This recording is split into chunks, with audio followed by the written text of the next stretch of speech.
What if we brought a ritual and a sacredness to the transition of day into night, of masculine into feminine, of dominance into submission, or whatever this sort of scenario that you want to create, and you bring that in a ritual sense? Like that could mean I'm going to completely change clothes, take a shower, wash off the day, and start lighting candles. That's going to help me drop into my sensuality and connect me to my femininity. Hello, and welcome back to A Sharper Life, the podcast that will ignite your passion for personal growth and empower you to live a life of purpose and fulfillment.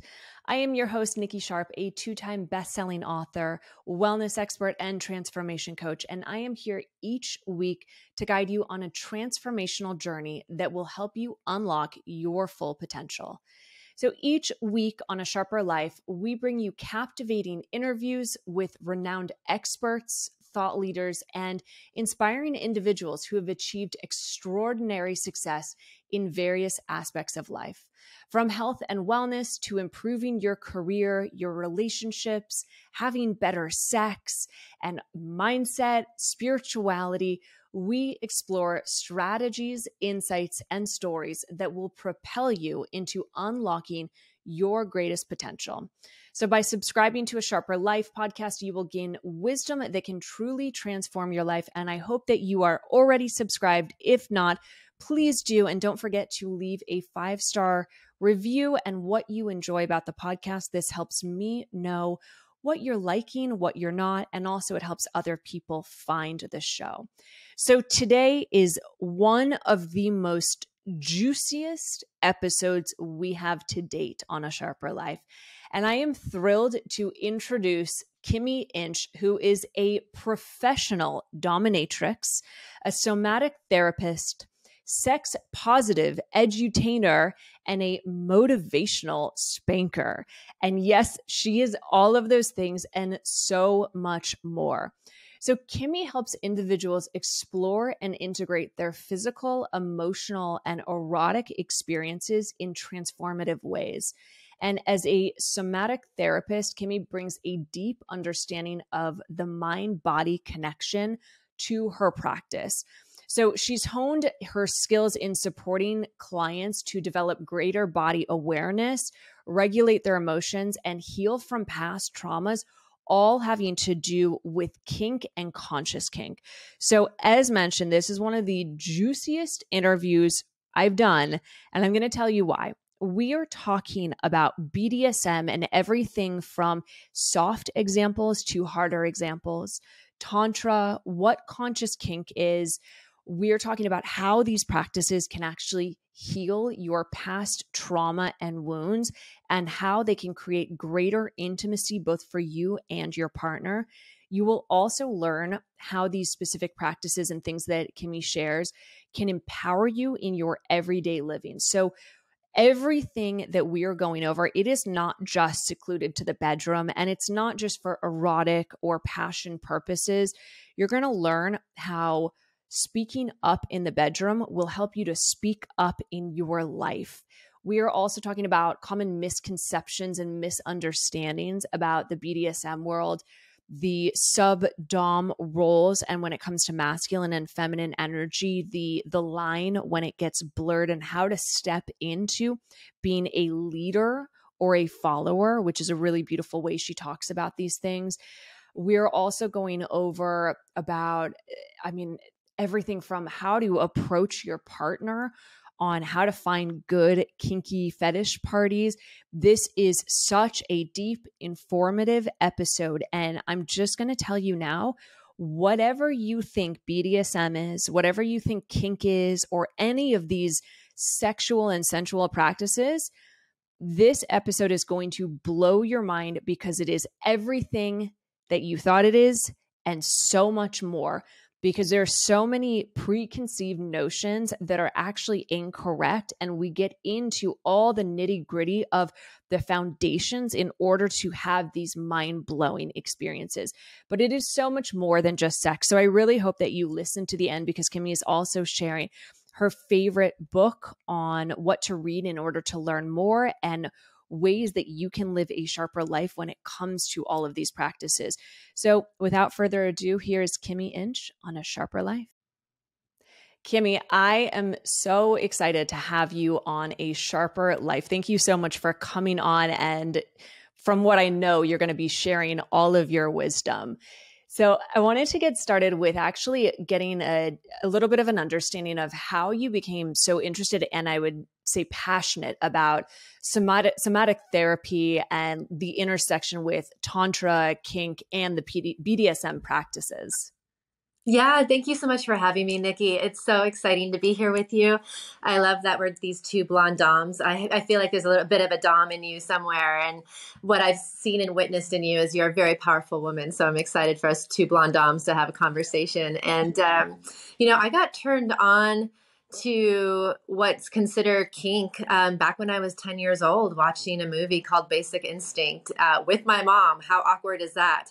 And she turned to me and said, you shouldn't watch this. And I remember so vividly in that moment, like just a rush of feelings and hormones and chemicals and all of these things started happening within my body, this chemical reaction that made my heart race and made my privates tingle and made, me sweat and blush. And I remember just feeling this sense of aliveness in that moment and was always intrigued by what is that? Like, what is going on in my body when I'm witnessing, some of this sexual activity happening in this movie, but also sort of this like violently sexual activity happening in this movie. And when I started experimenting with sex, I was in high school with the first boyfriend, a first love, and we started having sex probably 2 times in. I was like, oh God, is this it? And I immediately was like, hey, let's tie each other up. And why don't you slap me? Or let's pretend to be different people. And he was 16 years old. So he was just happy to have sex at all and was like, why do you need this weird shit? And I didn't really know why. We weren't learning that in sex ed. I was learning how to not get pregnant, how to not get an STD. And that was the extent of what I was learning about sex education, so I didn't know why I wanted these things, but I knew I wanted more than just the sort of penetrative missionary, in bed with the lights off sort of experiences. It wasn't until I moved to Japan, I was DJing at the time, and I started to get asked to DJ at fetish parties.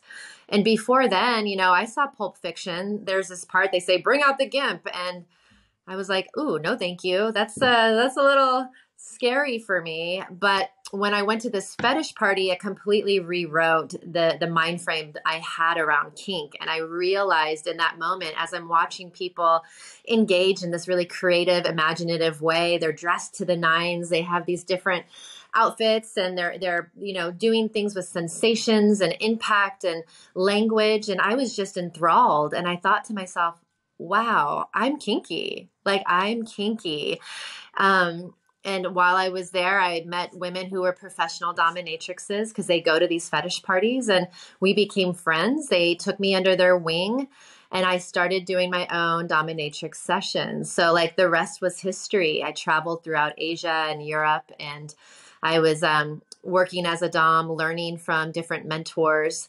And when I came back to my hometown, New York City, I started teaching women to become professional dominatrixes, and that just sort of took off. And then 50 Shades of Grey came out, and then it took off even more. And I decided to go back to school to study somatic therapy because I started to feel into what was happening in these sessions. Were so focused on body sensations and breath and sound, and wanted to understand how we could use this more as a healing modality by really fully engaging our bodies in, a really healthy, positive relational experience. So I started learning somatic healing and therapy so I can incorporate those techniques into my sessions with my clients. And since then, I've incorporated other things like, Tantra and other sacred sexuality practices. And it's just been a really beautiful experience to bring this more to the world in a really beautiful way. I love that. And I love that it started with Basic Instinct. I feel like that's the quintessential movie. I actually didn't even see that movie until like a year ago. And and my husband was saying, yeah, the one scene is his favorite ever. And I was like, yeah, okay, I get it. And there is such a a power in what Sharon Stone is doing that. And we could actually even go into that. But before we continue, for those people listening who might have no idea, or maybe they've heard this terminology and it's just totally scared them, what's the difference between kink, conscious kink, and something like BDSM? Yeah, great questions. Because I'm sure people hear the word kink and all kinds of images can pop into your brain. And the terminology for kink that I really appreciate was inspired by Jaya Ma, who created the erotic blueprints. And I've expanded on that definition, which is basically kink is being turned on by what you consider to be taboo. What you consider to be taboo, your religion, your culture, society. And when it comes to that experience, if you think of wanting to share a desire or a fantasy with a partner and you feel a little shy about it and you think, oh gosh, this is kind of naughty. Can I say it out loud? Essentially, there's an element of taboo in that desire, in that fantasy, and hence makes it kinky. So if we're going to compare something like kink to vanilla would just be more around functional sex. And the functional sex is like, I have sex to have a baby. I have sex to have an orgasm. I have sex to connect with my partner. It's not as exploratory. When we talk about something like conscious kink, it's the same thing, except that conscious kink has a more emphasis around the intention of playing. So why are we playing? And it usually goes beyond just pleasure. Hopefully pleasure is a part of it, but it usually goes beyond pleasure and can move into areas of like, I want to do conscious kink because I want to do some shadow work, or I want to go to greater depths of intimacy with my partner, or I want to work on things that are unconscious in my life. And there's just an idea that the connection is more important than the experience. So really emphasizing that intimacy and that connection is an important part of conscious kink. And then BDSM is just under that umbrella even more so, which stands for bondage and discipline, domination, submission, sadism, and masochism. And those are those 4 words that any role or activity under those 4 words is considered BDSM. So interesting. Most people, they feel like it has to be this intense whips and chains and leather and it's the hardcore, and it doesn't have to be that way. Everything is on a spectrum. So you can do kinky and BDSM activities in a really light, playful, sensual sort of way, or you could do that hardcore, classic kind of, dark gothic style of kink and BDSM, but you get to really make it your own.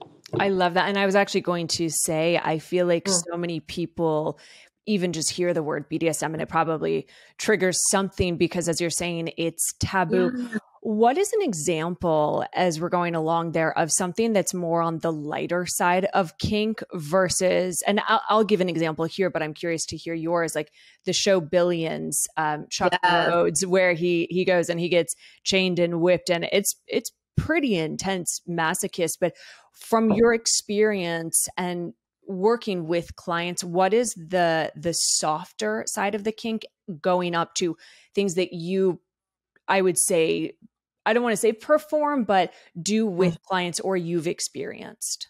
Yeah, I appreciate the question, because oftentimes if someone tells me like, oh, I'm not kinky, I like to say, well, think of kink as a way of having representation of different themes, universal themes. So in a kinky or erotic encounter, there tends to be these reoccurring themes that show up. Themes around power, themes around surrender, sex, control, like pain, pleasure, like all of these sort of themes that are within kink and are thought of as a part of kink are as a part of life, essentially. So there's an opportunity to take these universal themes, bring it into an erotic setting, and actually be able to play within it in a way that can really expand a person. So when we think about like, what is the lighter side of kink, I like to think of feeling into the energetics of kink, because, erotic play can be very energetic and people get really focused on, inserting slot A into slot B. And this is all that's available. But there's this mental aspect, there's this emotional aspect. And again, there's this energetic aspect where I can really have a sort of erotic encounter with someone without even actually having to touch them. We don't even have to be in the same room as each other. And what that provides is an opportunity to expand people's minds around what their pleasure can look like and what connection can even look like. And to me, I think that's really exciting. Oh, I love that.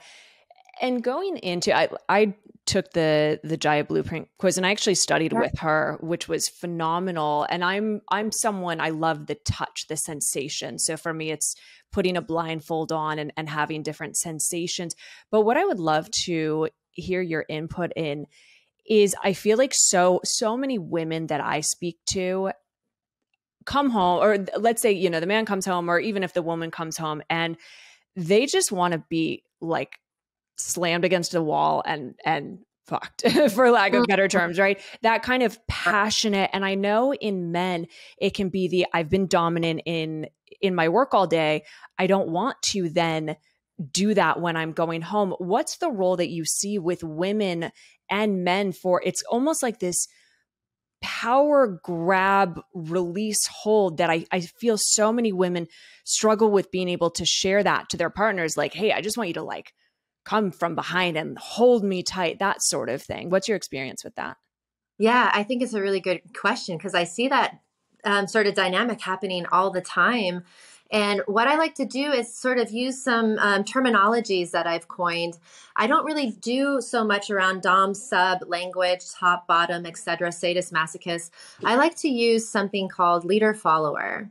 And why I like to use leader follower is because when we think of dom sub, there tends to be a hierarchical viewpoint of that dynamic. And there can also, in some regards, if it's unconscious, can be some codependent dynamics that play out in the dom sub sort of exchange. And when we talk about leader follower, we're opening it up from codependency to co-creativeness.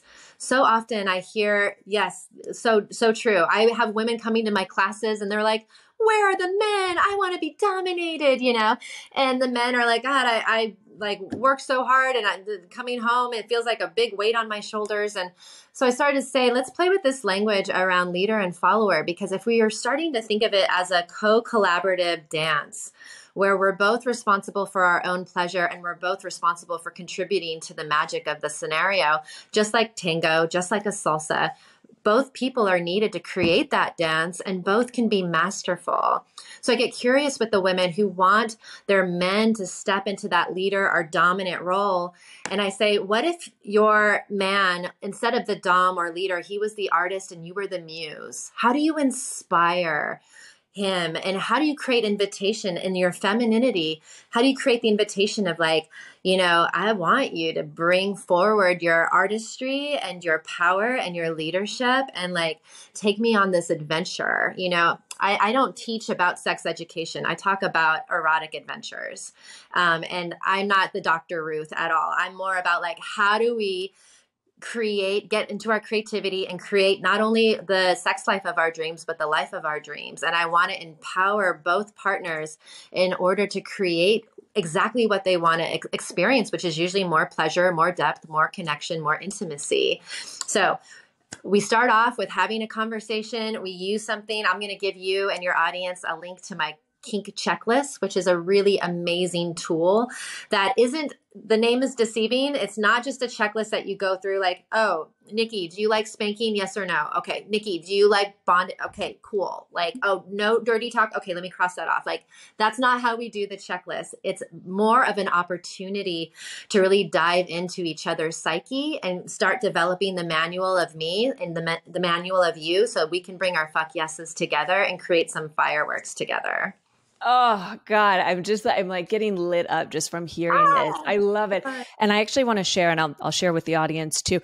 Behind the scenes before we started recording, I said I wasn't going to make this about me at all, but I do want to give this example based on what you're talking about. And then actually this is going to be a kind of tail end question about the dom sub, and you can explain what that means.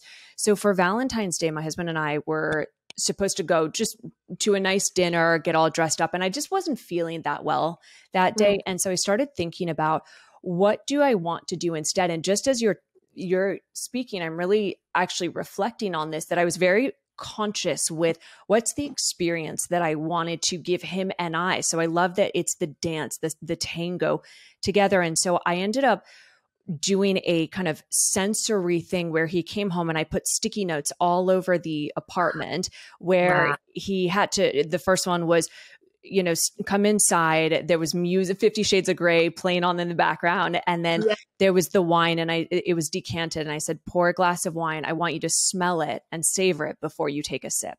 And then it said, take a sip. And I led him throughout the apartment. And then I had him go in the bathroom. I said, freshen up, for your goddess. And so he did that. And then as he came, and I had him like go to our window and I said, taking the view, taking the magic of where we live. So really bringing in all these different things. And then as he got to the door, it said, you have to knock twice before I say enter. And I have a question for you. That's why I'm sharing this. And then he came in and I was blindfolded wearing a really sexy red lingerie with heels for Valentine's Day. And there was a note at the foot of the bed that said, kiss me anywhere you like. And so it started with this just like delicious sensory overload. And for me, I'm getting all tingly just waiting.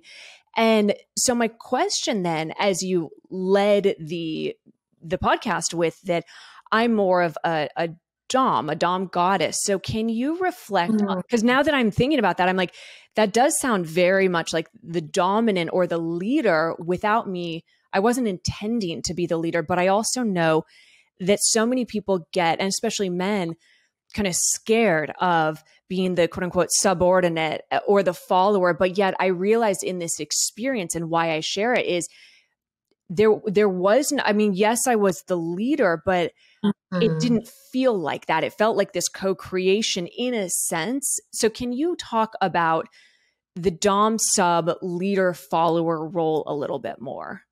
Yeah, absolutely. And I just wanted to say, you're a keeper, Nikki. She's a keeper, folks. Like she is, wow, that is a very lucky man. And I loved hearing that description. Thank you for sharing.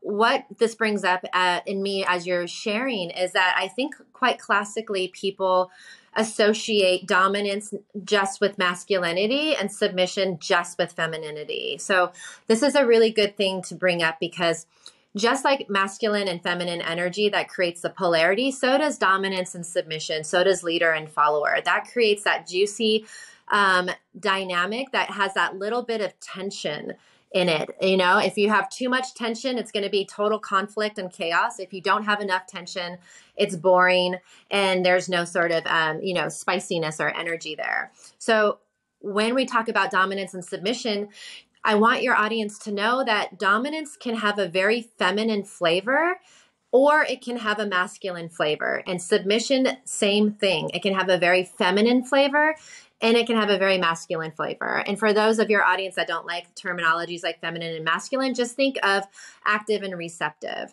So the woman, who is enticing her lover through this maze of notes and is bringing her deeper and deeper into her world and into her web of, magic and eroticism, that is a very feminine sort of approach that you're describing. Yes, you are doing some instruction. You're saying, take a sip of the wine, try this, try that. And there's also what I'm hearing, an element of like, let me bring you into my void. Let me bring you into my space. That is a very feminine invitation of let me bring you into something as opposed to I'm just going to do a bunch of stuff to you, which is the more masculine. Like, I'm going to do this. I'm going to tie you up. I'm going to spank you. I'm going to I'm going to command you, things like that. So we can play in that fluidity a little bit.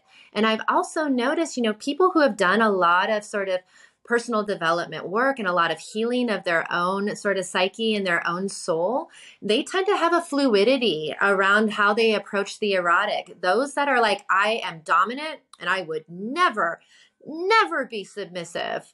And I'm like, wow, but you want your partner to be submissive. Like, do you feel the energy of that and how your sort of judgment around being submissive that you would never do it, but want your partner to do it, that creates an energy there that is almost like we're going to rely on each other to fill each other up. Like, I need you to be submissive to me so I can feel powerful, or I need you to dominate me because I don't know how to let go in my life. I don't know how to surrender. Because, for whatever reason. So what you're describing is this like healthy fluidity. And when I'm playing with my partners after 20 years of, doing this work, there can be ways that the lines get a little fuzzy around, oh, wait, who's leading now? Or, oh, I kind of feel like she was leading a second ago, but now he is. Like, it gets kind of fuzzy. And I want to help people embrace that you don't have to stay rigid in these concepts to really be able to move in energy and flow with energy creates that dance. Like you see a tango, the guy is leading, and then all of a sudden the woman smacks the guy in the face and is like, I'm here, like I am here with you. And that can be also played out in any erotic setting as well. So not getting locked into that rigidity and keeping it really in flow, and knowing that dominance and submission are not exclusive to any type of feminine or masculine energy.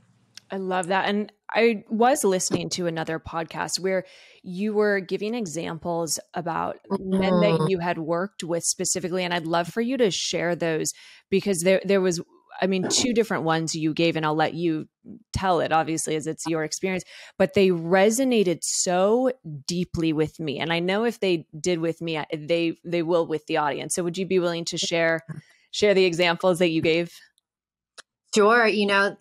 For men who have resistance to stepping into the idea of being in the follower position for whatever reason, whatever stigmatized reason, I had a play party, and a couple had approached me, and she had seen me work with a lot of different people before. And she's like, I really want you to work with my partner. I want him to experience this idea of surrender and letting go. And I was like, I would be happy to. And he's like, oh, I'm nervous. He gave me his boundaries. He told me like what he's not available for. But essentially, he was really worried about being emasculated. And that was something he was not available for. And I assured him that that was not what my intention was of meeting him in that place, because I don't need him to surrender in order for me to feel good. What I want to do is meet him where he's at and expand him from that place. So we set up a scene where I told him, imagine that you're in ancient times and that you are a warrior coming home from war. And in the ancient times, before men could be reunited with their families and reunited with their friends and society, they would have to stop at the temples. And the temples is where the priestesses would be to meet and greet the warriors who came back from their long journey of being at war. And what the priestesses would do is that they would help the soldiers unarmor, and they would do that literally by taking off their armor and addressing their wounds and bathing them and cleaning them. But they would also do it energetically.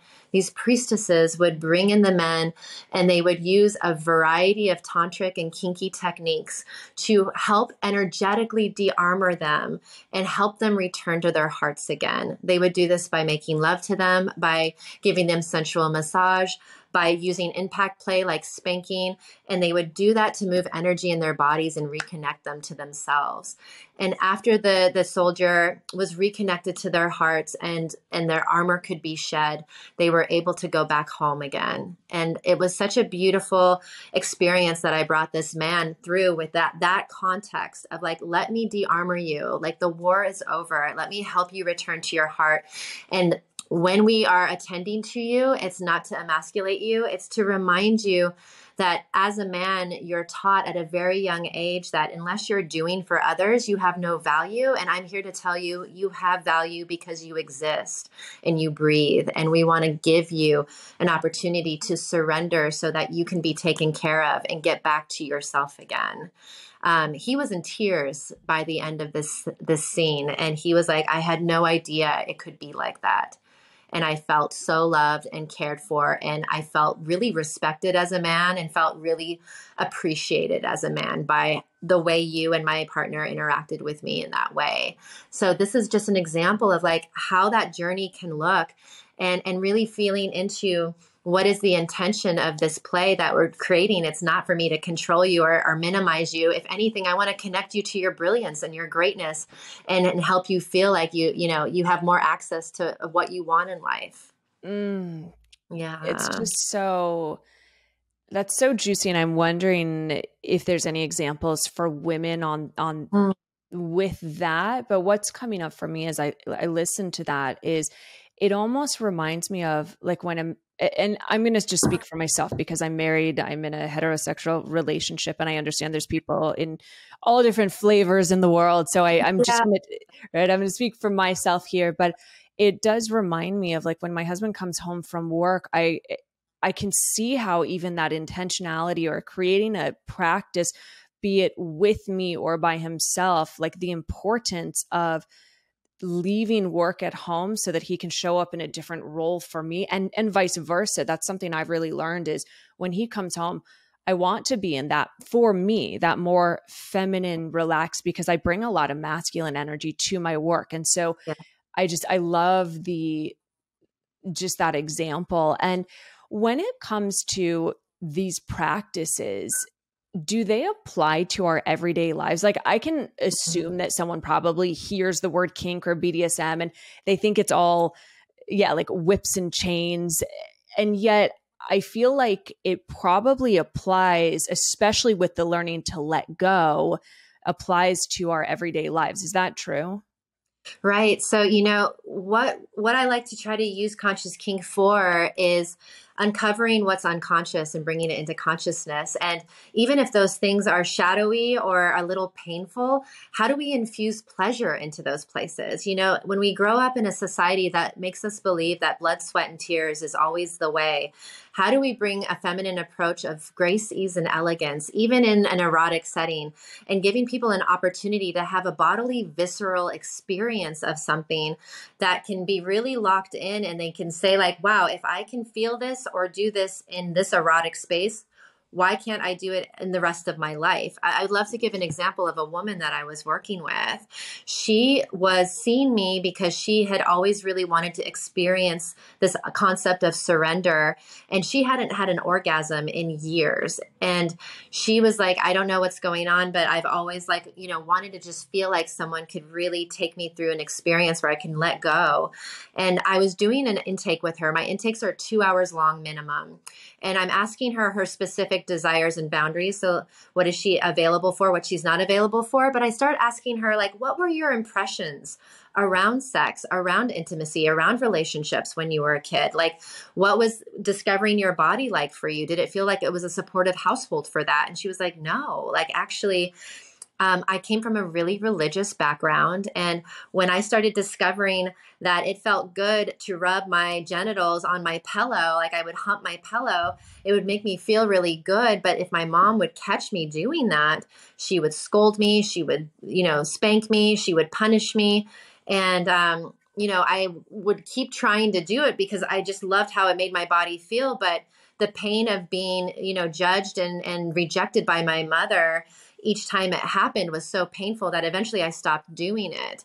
And in my back of my head, I'm like, oh, gee, I wonder why you have problems having orgasms when you're being taught at such a developmental age that it's bad, it's wrong, and it's not good. You'll be sort of ostracized for it. So I just locked that up in the back of my head. We co-create this scene together. And as we're going through the scene, it's been a couple hours. I'm taking her through, sensation play and impact play. And we're using this language where I'm sort of, this dominant queen that's taking her through a process to become a priestess. So I just mentioned the story about a man going through the process of being with priestesses. I also take women through the process of being priestesses. So I'm taking her through this process. I'm telling her I'm training her to do this. And at one point, I have her kneeling on the end of my canopy bed. I tie her knees apart to each post. I tie her hands to each corner of this bed.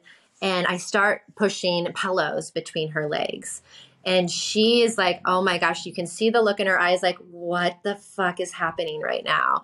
And I tell her, in order to become a true priestess, you have to have access to your pleasure. And you have you were built and wired for pleasure, and it's your birthright. So I want to see you move yourself on these pillows. So she's, humping the pillows. I'm watching her. And as she's doing it, I'm telling her, you're the most beautiful thing I've ever seen. You're a goddess. Your body is meant to have pleasure. You deserve, you are worthy. She's crying. She's orgasming. She hasn't orgasmed in years. And she's having this like really a big emotional release and an orgasmic release as she does it. After that was over, we were doing aftercare, we were cuddling, we were talking, and she was having a download in that moment of like, I was, programmed and conditioned to believe a lie. And now I see the truth. And now as I go out into the world, I'm going to know that I'm worthy and that I have everything I need within myself. And I don't need anyone outside of myself to give me my pleasure. I have access to my pleasure. And that was basically what her brain, that sort of the neuroplasticity needed to have an experience of connection and having that relatable experience with another human. That contact is what really shifted and rewired her brain and rewrote that story and that belief system that was keeping her from having the orgasmic life she deserved. Wow. Yeah.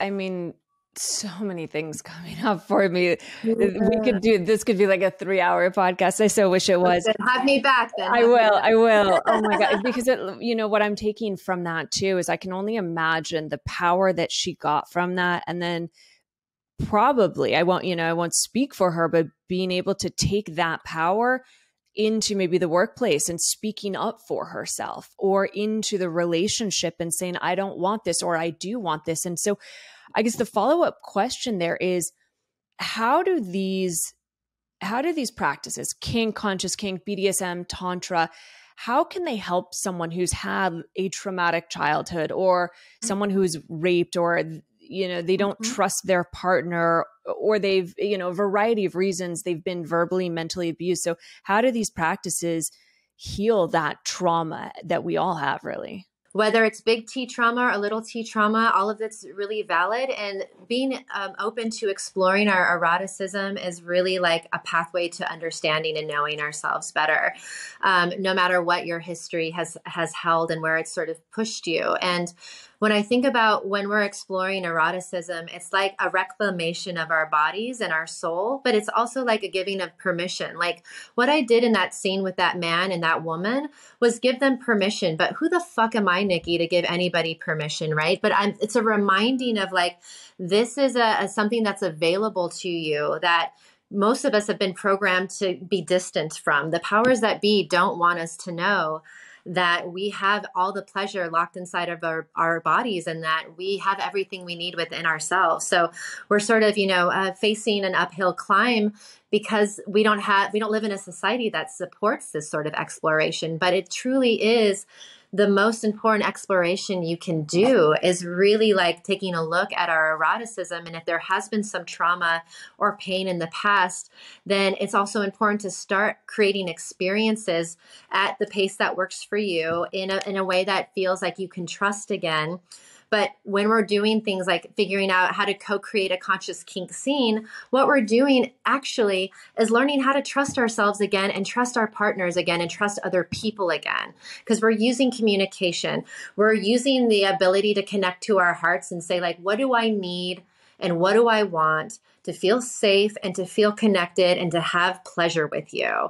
And it's a sort of an exploration into yourself, and it's doing it with a partner that helps you to create the skills and the tools in order to go take this beyond the bedroom and take it out into your career, out into your family life. So what we're learning and what I'm teaching in kink is like, creating a foundation of self-trust, because when you have that self-trust, then you know how to navigate with life. You can reconnect to your truth. You can reconnect to your creativity.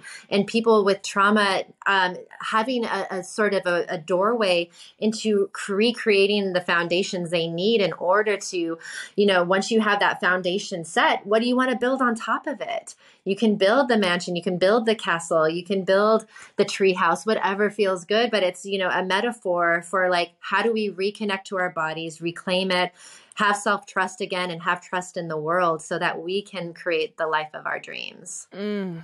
So just so juicy. And Yeah. everything that you say in my mind goes into like 5 different it's like a tree. Every little sentence you say, it's like tree branches growing. I'm like, I want to ask this question and that. So I'm definitely going to have you back on, but I'd love to go into, it's kind of a 2-part question here of Yeah. what do your sessions look like? So let's say I come and I want to either just explore and play my own kink, my own whatever taboo subject that it's like, ooh, that's kind of fun and exciting, but maybe scary. So what does that look like for someone once they've done the intake with you in terms of like setting the boundaries, things like that? And then the secondary thing would be, do you and the clients orgasm climax? I'm assuming that's not the goal, but is with that, I mean, it's a buildup of energy in tantra. So is that what ends up happening, or is it you're really focused on the client for them to experience their own pleasure or whatever it may be? Yeah, these are great questions. And after that process of, doing some intake with the client, getting really clear on the goals and yes, clear on desires and boundaries, of course, we're really clear on that. Before I even really start putting things into action, I actually will have sessions that are focused around, let's use some language. I'll use some very descriptive sort of language of Nikki, I'm imagining that you're walking into the room and I'm sitting on the chair in this middle of this beautiful room, and it's just mirrors all around us so that you have to see yourself in all of these different vantage points. And I'll have you standing there in your beautiful dress, and I'll have you slowly strip down, and each article of clothing that you take off, tell me what it represents. Tell me what you want to let go of. And as you're taking off these parts of your clothing, I'm making eye contact with you, and I'm looking at your beautiful body. And I really want you to feel exposed and vulnerable in that moment. So what I'm demonstrating is that I could actually sit down with my client or sit down with you and go through in great detail what this could look like. So you can tell me, my body feels good when you say that. Ooh, my body went, I didn't like that, and give your body a chance to have some space to feel into what's coming up and coming through for you, especially if someone I'm working with has some trauma in their history. I want to move so slow, and I want to keep connecting them to their bodies so that they can communicate with me of oh, I noticed a ping here when you said that. Let's uncover that a little bit more. Or, oh, maybe this needs to be adjusted because I don't like the idea of the mirrors and I don't know if I want to do that. So I'm giving us an opportunity to kind of play in the realm of possibility in our imaginations before we really start moving into the scene. Now, let's say we did all that too. What's the next level? We're ready to maybe create this scene together. And before we even start playing, I emphasize on doing a lot of attunement and a lot of drop-in through eye gazing, through syncing our breath, through energy play and things like that. So I'll really make sure we feel super, super attuned. And after we've really dropped into the space together, I'll start assuming the more authoritative position while you would assume more of the follower position. And I would start guiding our experience based on your goals and based on your specifications around what you're available to explore with me. Now, when it comes to things that feel super sexual, I tend to let clients know that in the first few sessions, and first and foremost, I want people to know that I don't engage in penetrative sex with my clients or anything that's genitally focused. But if something was going to be brought in that had more of a sexual nature, like if I was working with a couple, they're welcome to explore sexually with each other. I'm just not going to do anything genitally focused or penetrative with them because I want to show their bodies what's possible that doesn't always have to be penetrative or something that they're, usually used to doing. So when I'm working with clients like that, I'm really focusing on eroticizing the emotions, the physical stuff that's not genitally focused.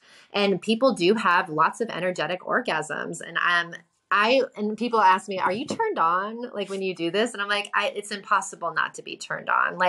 I would be doing myself and my client a disservice by refusing to allow my own sexual energy to flow in a healthy way. And I want my clients to know, just as you are welcome to experience your own sexual energy, I will have mine as well, but I will not make you responsible for my energy. And I won't manipulate or take advantage of your energy. So we can have it in this really pure, safe way that creates an opportunity for them to blast off into completely different stratospheres. You know, people do these MDMA journeys and psilocybin journeys and ketamine journeys. This is the most, I think Eros is the most amazing drug possible. And people can experience that same level of expansiveness, just like those types of journeys in an erotic setting. So I'm interested in helping my clients expand to that level, because from that place, they can sort of rewrite their negative patterning, and they can feel a sense of oneness, and they can let in the unconditional love that's always with them. And so, yeah, so it can be very orgasmic. It's not genitally focused, and it's not penetrative sex unless I'm working with a couple, and that's stuff that they explore between the two of them. I don't get involved in that aspect of the play. I'm It's like, yum-yums. yeah, yes, please to all of it. As you were describing the mirror and everything, I was like, yes, please. And thank you. And especially as you were saying the, eye gazing and saying how beautiful I am, because for women, especially in that, the masculine, feminine energy, for women to really feel that intimacy, it's, you want to be seen, you want to feel heard and understood, and literally, like, as what I'm hearing you say, it's like seen both physically and seen with the words that you're saying. Like, I was like, damn, I feel really, really seen right now, which brings about that feminine energy. And actually a follow-up question on that is, as a woman, how in these practices, how can a woman tap into her feminine energy while engaging, and how can a man tap into that masculine energy from what you've experienced or you help clients go through? Yeah, part of getting people connected to their energy is a big part of my work. Somatically, there's a body focus, but in the erotic, it's really like, how do we connect to our energy in our bodies? And how do we, move that energy in our bodies? So often, like I said, the feminine is about the lean back around the void, the moon, the let me bring you into the invitation. And the masculine is more of the active, the moving forward. And if you were just to feel into your own body from your day-to-day mundane sort of tasks, you mentioned that you can be a lot of near dominance or you're masculine.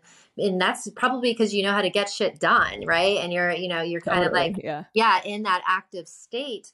And sometimes we need that transition period of being like, okay, I'm going to move from one state with consciousness into another state. So often, lovers have come to tell me like, I just can't get into a mindset of, play after work. And I'm like, well, are you giving yourself an appropriate amount of time for you and your body to have that transitional period? Because people tend to really skip over the transitions. And what's interesting to me is if we look at nature, it doesn't go from day to night like that. Like there's this whole process of the sunset, and how fucking beautiful are sunsets. Like, what if we brought a ritual and a sacredness to the transition of day into night, of masculine into feminine, of dominance into submission, or whatever this sort of scenario that you want to create, and you bring that in a ritual sense. Like that could mean I'm going to completely change clothes, take a shower, wash off the day, and start lighting candles. That's going to help me drop into my sensuality and connect me to my femininity. Like, the masculine could be, I feel like I need to have a workout or maybe go for a jog after work, and I need to kind of reset my system. So it's like really kind of connecting to your body and your energy and really feeling into like, what works for me? What are my fire starters? What are my relaxers? What are the ways that I can consciously shift into a new state so that I'm available for the pleasure or for the, the opportunity that awaits me once I'm in that feminine state. And yes, can you infuse that into your day-to-day and your work routine? You absolutely can, have a little timer on your phone. Like, what would make this moment even more beautiful? Wow. That kind of brings me into a place of femininity of like, oh, what's beauty to me? And maybe I'll listen to a beautiful song, or I'll go look at a beautiful piece of art or something like that, and I'll think about how can I infuse that time with those elements that help me drop into that energy a bit more.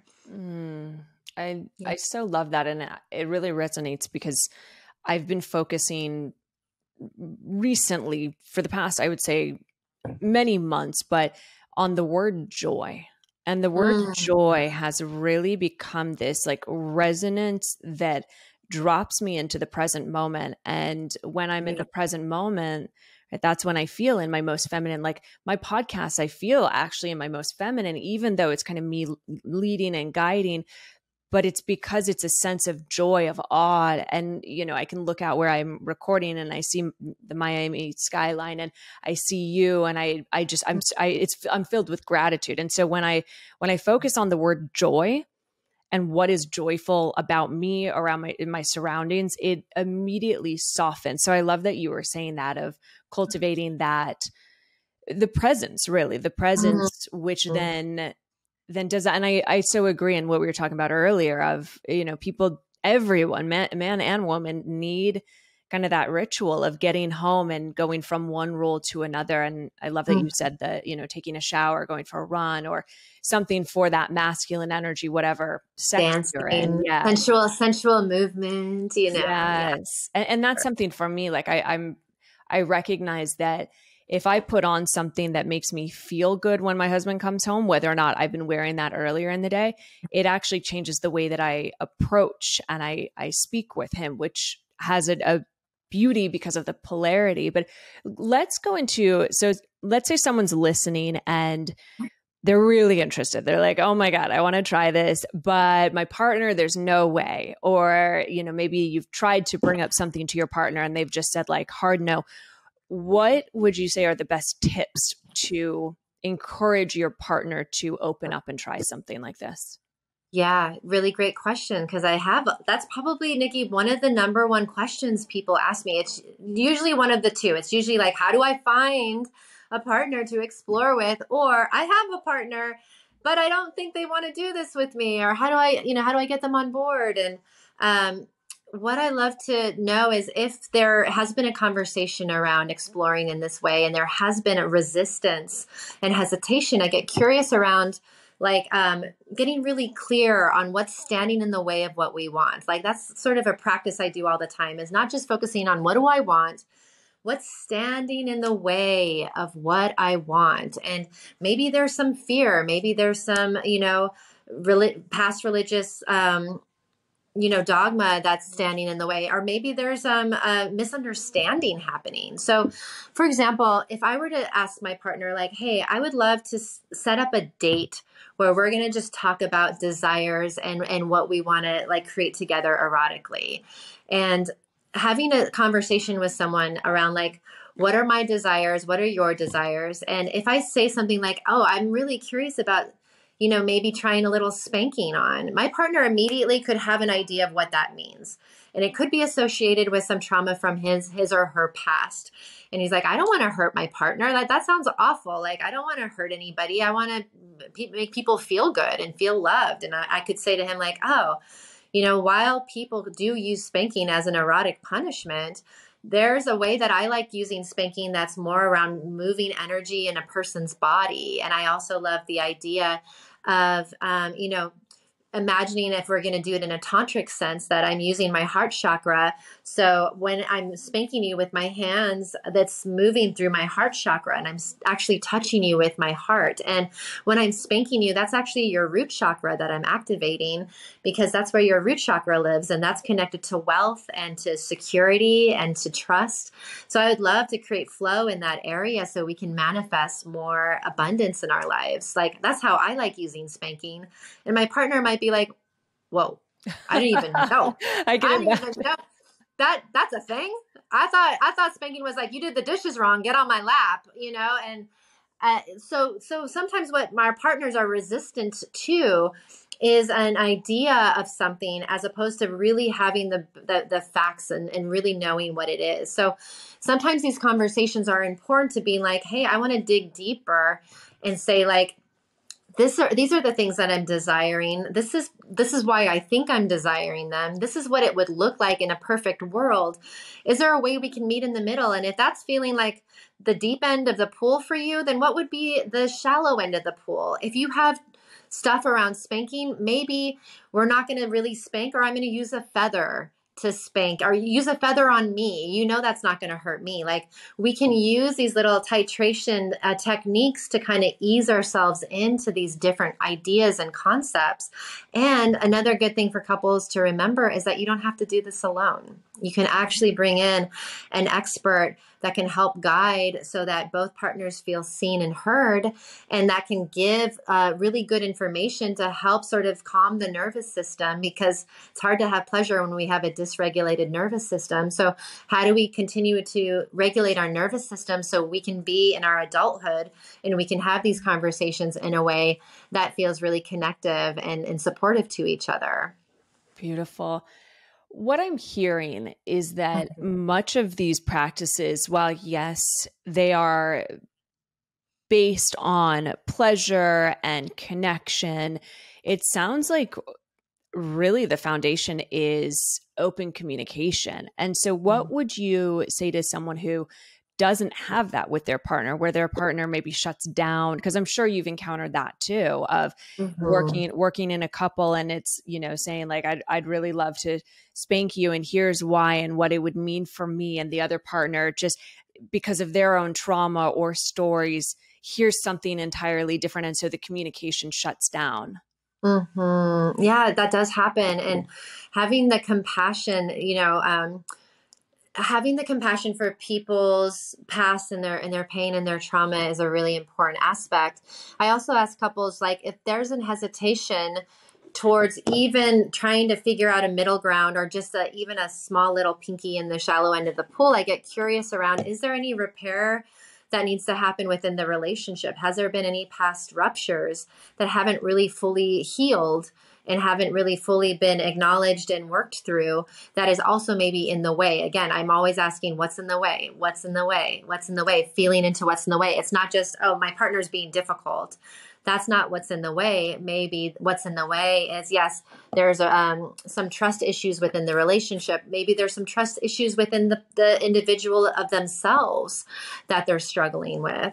Is there a possibility for them to get support? Are they open to getting support around that, so that you can return to love, you can return to depth and intimacy, and being really clear with your partner around what's the intention? My intention is not to cause harm or to push you further away from me. If anything, I want to be our full authentic selves and see what's possible in this life and what can be created in this life. And I want to share this life with you.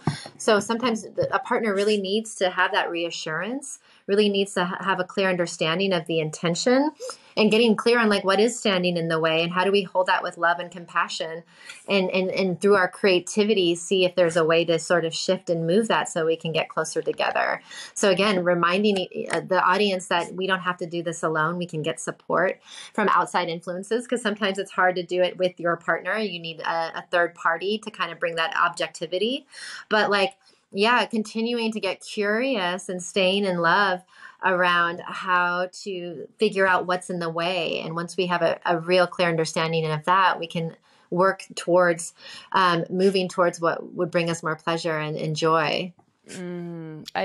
I so appreciate everything you're sharing, because it's all of these practices, and I've practiced many of them, engaged in many of them. I find them incredibly sensual, sexual, beautiful, and they've really helped open up my eyes to just what's being human and the realm of emotion and possibility. And so what I'm hearing though is just the importance of kind of coming back to, whether it's you're just dating someone and you've just met them, or you've been together for a while, of these practices can be such a healing tool and modality. And it sounds like there's such an opportunity to also really check in with one another with love and compassion, as you're saying, to see what might be broken or ruptured in the relationship in order to rebuild that trust.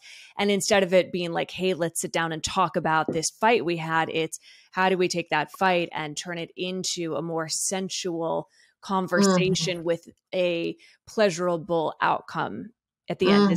Did I hear that correct? Absolutely. Because, it's all about, all solutions require creativity, right? So if we can drop into our creativity, and in the tantric sense, creativity is linked to our second chakra, which is our genitals, right? So, interesting. So like if we are able to kind of connect to our own erotic and sexual energy, even if that doesn't mean it has to play out in a sex way, but we're able to also tap into our creativity and to see like, oh, how can I create solutions? How can I create more trust? How can I create more flow and ease in this relationship? And getting like connected to that sense of creativity is really powerful. That's how you create the life of your dreams, being creative, 100%.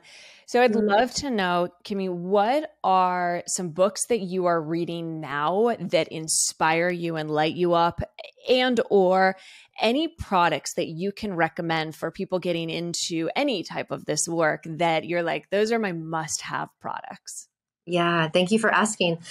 As a Dom, your tools and your toys are very, very important. And I also want to let people know you actually don't need any of the bells and whistles in order to have an amazing experience, because what you really need is here, here, and here. So wanting to remind people. But if I were going to recommend a reputable place to get those floggers and those crops and those handcuffs, etc., one of the best people that I know that has the top quality crafted items is called Purple Passion. They actually have a store in New York City, but they have an online store. So take a look at purplepassion.com for all of your accoutrements and your bells and whistles to bring into the playroom, because they have really quality sort of items there. One of the books that I've read over and over that I recommend to every student interested in going down this path is called Existential Kink by Carolyn Elliott, and is a beautiful example of how we can eroticize what's unconscious into consciousness and do it in a way that brings us more pleasure. And I'm just doing a Dom Mastery class with people right now, and I just recommended the book. So people are reading it. I'm rereading it again. And it's just a phenomenal look at, what is kink and how are we kinky all the freaking time? How are you a masochist on a daily basis? What are the terrible sadistic things you say to yourself when you're not being kind to yourself? Like, what are the ways we're already being kinky, and how do we bring that into consciousness so we can have more pleasure and choice around it? So that is definitely one of my top recommendations, in a book I just read over and over again. Definitely going to have to read that. I love asking this question because I get so much, I've already gotten so much knowledge and tips, but then I'm like, oh, let me go even deeper. Quick question before the last question, because in the beginning you were talking about when you went to Japan and you started going to fetish parties.